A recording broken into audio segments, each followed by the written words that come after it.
بسم اللہ الرحمن الرحیم۔ بہت سی فطرت سلیمہ کی مالک بیویاں پچھلی شرمگاہ میں جمع کرنے سے انکار کرتی ہیں، لیکن کچھ شوہر اسے طلاق سے ڈرا دھمکا کر منوا لیتے ہیں اور کچھ اپنی بیوی کو دھوکہ دیتے ہیں۔ بیوی شرم و حیا کی وجہ سے اہل علم سے پوچھ نہیں پاتی اور وہ اسے کہہ دیتا ہے کہ یہ حلال ہے، کہ نبی صلی اللہ علیہ وآلہ وسلم نے فرمایا کہ خاوند کو اپنی بیوی کے ساتھ ہر طرح سے جماع کی اجازت ہے، آگے سے پیچھے سے، بشرطیہ کہ اولاد کی جگہ جمع کیا جائے۔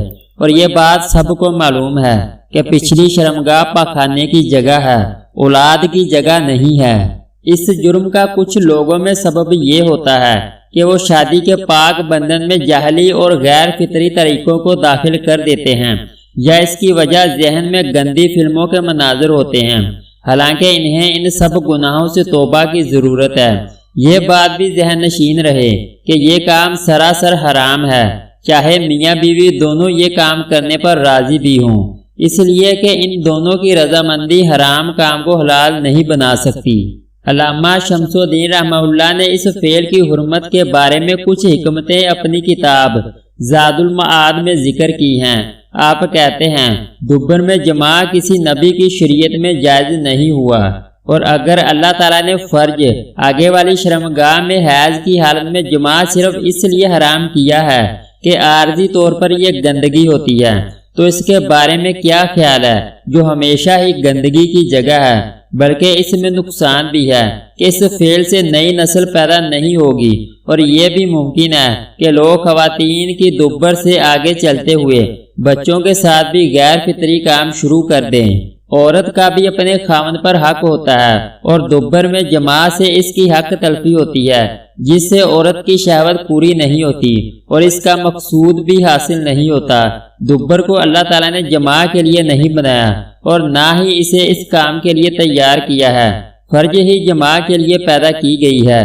چنانچہ فرج چھوڑ کر دوبر میں جماع کرنے والے اللہ کی حکمت اور شریعت دونوں سے باہر نکل جاتے ہیں۔ اس کام سے مرد کو نقصان ہوتا ہے، اس لیے طبیب حضرات بھی اسے منع کرتے ہیں، کیونکہ فرج میں پانی جذب کرنے کی صلاحیت ہے، اس سے مرد کو سکون ملتا ہے، جبکہ دوبر میں مکمل پانی جذب کرنے کی صلاحیت نہیں ہے، اور نہ ہی مکمل طور پر پانی دوبر میں نکل پاتا ہے، کیونکہ یہ ہے ہی فطرت کے خلاف۔ مرد کا ایک اور اعتبار سے بھی نقصان ہوتا ہے کہ اسے اس کام کے لیے عجیب و غریب قسم کی حرکتیں کرنی پڑتی ہیں، کیونکہ یہ کام ہے ہی فطرت کے خلاف۔ یہ جگہ گندگی اور پاخانے کی ہے، اور انسان اس جگہ کو اپنے سامنے رکھتا ہے، اور گندگی اس کے جسم کو بھی لگ جاتی ہے۔ عورت کے لیے بھی یہ نقصان دہ ہے، کیونکہ یہ فطرت سلیم کے بالکل منافی ہے۔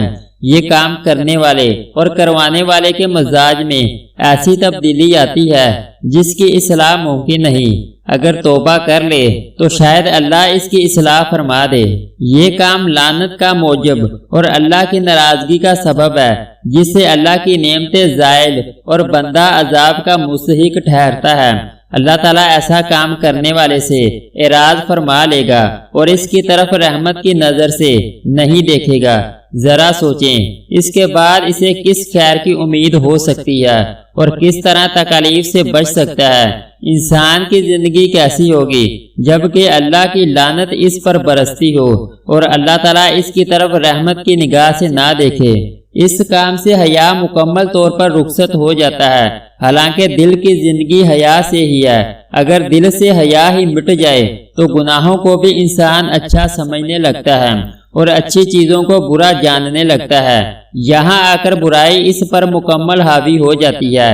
اس کام سے انسان اس فطرت سے نکل جاتا ہے جس پر اللہ نے اسے پیدا فرمایا، اور اس میں حیوانیت آ جاتی ہے، بلکہ حیوانیت سے بڑھ کر اپنی فطرت کو الٹ کر بیٹھتا ہے۔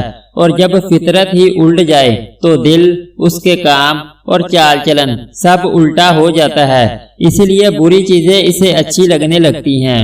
اس سے انسان میں مذموم قسم کی جرات پیدا ہو جاتی ہے جو کسی اور گناہ سے پیدا نہیں ہوتی۔ اللہ کی طرف سے درود و سلام ہو اس ہستی پر جس کی اتباع اور ہدایت میں کامیابی ہے اور اس کی مخالفت میں ہلاکت اور تباہی و بربادی ہے۔ بیوی کی پچھلی شرمگاہ میں جماع کرنا کبیرہ گناہ ہے، چاہے حیض کے دنوں میں ہو یا عام دنوں میں۔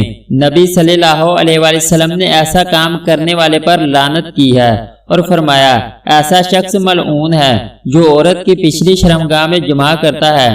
امام احمد نے اسے روایت کیا اور یہ حدیث صحیح الجامعہ میں بھی ہے۔ بلکہ نبی صلی اللہ علیہ وآلہ وسلم نے یہاں تک فرمایا جس نے حائضہ سے جماع کیا یا بیوی کی پچھلی شرمگاہ میں جماع کیا یا کسی کاہن کے پاس آیا تو اس محمد پر نازل شدہ قرآن سے کفر کیا۔ ترمذی نے اسے روایت کیا اور یہ حدیث صحیح الجامعہ میں بھی موجود ہے۔ اللہ تعالیٰ سے دعا ہے کہ ہم سب کو اپنے دین کی سمجھ عطا فرمائے اور اس کی حرام کردہ اشیاء کی حدود پر رک جانے کی توفیق دے۔ وہ سننے والا اور قبول کرنے والا ہے۔ اگر آپ کو ہماری ویڈیو اچھی لگے تو اس کو لائک اور سبسکرائب کر دیں۔